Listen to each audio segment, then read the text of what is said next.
I'm Daniel. I'm Jay-Z. And this is Just My DIY. When we first got our Glowforge, one of the things we were most excited about was that intersection between lasering and sublimation. And we're going to explore that today with acrylics. Now keep in mind, you don't have to have a laser for this to be applicable to you because we're going to spend the majority of the time talking about how to sublimate on acrylic. And we did have many questions, and this video is our attempt to answer those questions. This should be the ultimate guide to sublimating on acrylic. We'll show you what we believe to be the best way to do this, as well as share some watch outs along the way. So let's get our sublimation on. Yeah. Bam. The first thing you need to do is choose the correct acrylic. There's two types of acrylic, extruded and cast. You are looking for cast acrylic. We are going to try a few different colors and thicknesses. The clear, the white, and a frosted, as well as in 1/8 and 1/4. Here you can see the differences in sublimating the same design on clear, white, and frosted. We liked all except the frosted. So here are some differences in the thicknesses and what can happen when heat is applied. The thinner one tends to warp, while the 1/4 inch actually doesn't. If you're using the 1/8 inch, you'll just want to make sure to flatten it. We'll give you tips on how to do that in a little bit. Both can have sublimation taken care of on both sides without affecting the sublimation on the opposite side. So good to know if you're doing a white acrylic. Now for our next tip, the big question is, what do you do first? Laser cut or sublimate first? So we're going to tell you, here we have some acrylic that we have already sublimated on. We're going to mask it and stick it in the Glowforge, one face up, one face down, to show you what happens when you sublimate first and then cut. So we will pull these out of the Glowforge, peel off that masking, and you'll see that some of the ink transferred to that masking. So you can also see it on the edges, it faded far more than it did in the middle, so it leaves you with this ombre of the ombre effect.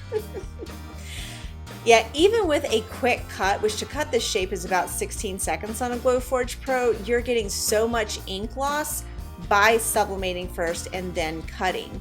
We're going to show you these side by side. The one on the right did have a little more ink loss, but when we show you here in a second, it's something that was sublimated after it was cut, you can just tell how much that design lifted just by cutting it after it was sublimated. So now we're going to set up the dimensions in the Glowforge software. We're going to pull up a circle and copy it twice, so we have 3 in total. We're going to be using the proof grade medium acrylic proof grade cut settings. Yes, there it is. Now we tend to make these in about 2-inch circles, so we're going to set the first one to that 2-inch size. And these other two are going to be for the hole for the key ring. The first one's going to be 0.15. Now that's for the actual hole for the jump ring. And then we're going to put that right there.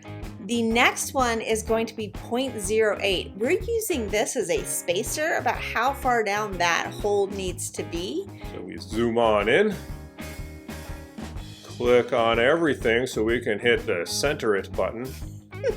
So now everything's in a perfectly straight line. As we can drag it up, use the spacer to space it out correctly. Drag the next one up into its place so you know where that keyring circle hole is going to be. We delete it out so that it doesn't actually get cut. And then double check, make sure that everything is still centered, and it is. We're going to highlight it and group it so it moves as one. Now we are going to make as many of them as we want. No, we've clearly already done that. What we're going to do is lots of testing, y'all, lots of testing. We're just going to actually place that on the sheet for the most efficient cut. We go hit that print button. It tells you it's only going to be 16 seconds. We are on a Pro. And if you would like to get yourself a Glowforge, just know that we do have our referral code down in the description, which gives you up to $500 off your purchase, as well as gives us a little something as well. So we take it out, we cover the screen with it. and move along to the fact that you need to clean this. Yes, this is something that I don't see a lot of people doing when they are sublimating on acrylic, but it's so important. The masking actually leaves an adhesive behind that we're going to use a 99% alcohol with a microfiber cloth in order to get rid of, so that it does make the process easier. It does, yeah. We found that when we didn't clean with alcohol in our testing, that the paper stuck a lot more during the sublimation process. Doing this, you'll still get a little paper residue that you'll need to soak off, but it's not nearly as much as if we didn't clean it. Yes, it was quite a headache. So you want to clean it and make sure then that you don't touch it after that, like I tend to do. And of course you want to secure your print properly.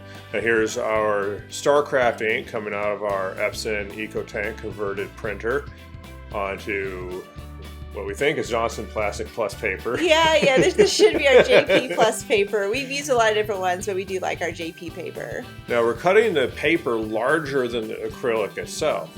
When this acrylic gets warm, it'll take on the shape of any contours it's in contact with.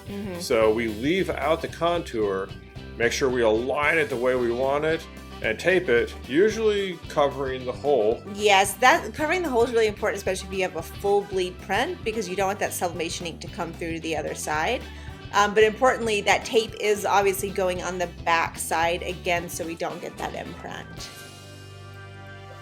All right, now we're going to do the actual sublimation process. We will pop this time and temperature a couple of times for you. But the first decision really is like when you're sublimating on clear, do you want to sublimate on the front or the back? You can see here on the right, we sublimate on the front. On the left, we sublimate on the back.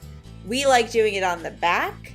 So just keep that in mind as you're printing things out. Now, we do want to cover, of course, as always with any sublimation, so you don't get extra ink inside your heat press. This is a regular piece of copy paper. We just fold it twice. It's not origami, but hey. It works. We obviously have the sublimation print on the top side where the heat platen will be hitting it, and it's 380 for 60 seconds. This is our Trends Pro Plus, so it's going to pop when it's ready. And all we gotta do is grab it with our heat resistant gloves on and flatten it. Now you'll see when it comes out of here that it is moderately pliable. Yeah, when this acrylic is hot, it is super bendy. It's very important to get it under something flat and smooth. This was another big lesson that we learned. Again, hot acrylic's going to take any contours that it comes into contact with. So we're using this magnetic board that we got at Michael's, a piece of wood on the back, and then a Bobo, our good kettlebell, who will sit on our project and keep it flat until it cools. If you don't have that set up, find the smoothest thing you can that's not glass. Absolutely, yeah. Then we remove Bobo. Sit, boy, sit. Good dog. And look what we got done. You find the residue though, so move Bobo. So you can see us trying to throw it in the water 3 times. It takes 3 tries. After it soaks for a little bit, we probably let it soak for about 15 minutes. We're using just a regular household sponge to get the rest of that paper residue off. Now you're not going to town with this. You're just a gentle abrasion is not to do anything to your acrylics. Now, as you see, this does look good, but we really like the idea of backing when you're using a clear acrylic, and so we want to tell you about the different backing options. The first that a lot of people use and we did not like was HTV. It had some bubbles and other inconsistencies in it that we didn't appreciate.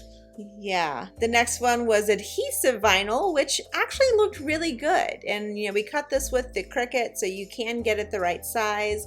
The white really did look good, as well as the glitter holographic. Yeah, it's very sparkly, and do know that the sticky side is actually the side that has holographic stuff on it too. Yeah, we didn't feel like the holographic looked as good with the text, but we loved the way that it looked, especially with a more kind of solid design.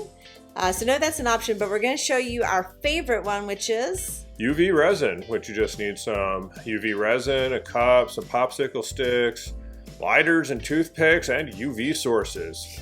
And a mask. Yes, a mask too, and you'll see why. So we are going to put a little bit of the UV resin into the cup. There's no mixing, no measuring. We love that. Then we're going to put some of this black diamond pigment in there. We'll link everything that we use below. You really do want to make sure this is pretty opaque, and so we added a little bit of the pigment at a time and mixed and checked it and mixed and checked it. That is the actual speed of her stirring. Now we have this elevated on popsicle sticks because if anything goes over the side, which the goal is not to go over the side, but if it does, it's not going to end up on the front of your keychain. But we're using a toothpick to hold it in place and then the popsicle stick to get it right up to the edge. You don't want it to go over the edge. You don't want it to get down in the hole. So you have to work very carefully with this. And once you feel you have it fully prepared, eventually, There you go. pull out your UV source, mask up because this stuff smokes like a... Smoky bear. Yes, that's what it smokes like. It's smoky bear. 60 seconds under the UV light and then it is super hard. We love how quick UV resin is. And then all you have to do is just decorate and enjoy if you are sublimating on keychains like we were. A little bitty jump ring. Add that to the other part. This cute little set we found on Amazon. And then use your craft pliers, and if you're making a video, try to stay in frame. I did not do that, but I'm gonna leave it to your imagination what I was doing in this moment. You can see in the shadows, trying to do puppetry. And there you go. Look at how cute that is. And we did another one where we put glitter inside the clear resin, and that turned out pretty awesome as well. We hope you learned a lot about sublimating on acrylic. Don't forget that our referral code for Glowforge is listed in the description, and that'll give you up to $500 off your purchase. And if you have any questions about sublimating on acrylic, then feel free to leave it in the comment line. And if you like the video, then you should click that like button, subscribe, ring the bell, and know that everything that we use to do this is listed in the description. Also in the description are links to all of our social handles. Please connect with us across platforms. We love hearing from you. And don't forget to check out our blog at justmydiy.com. Thanks for watching.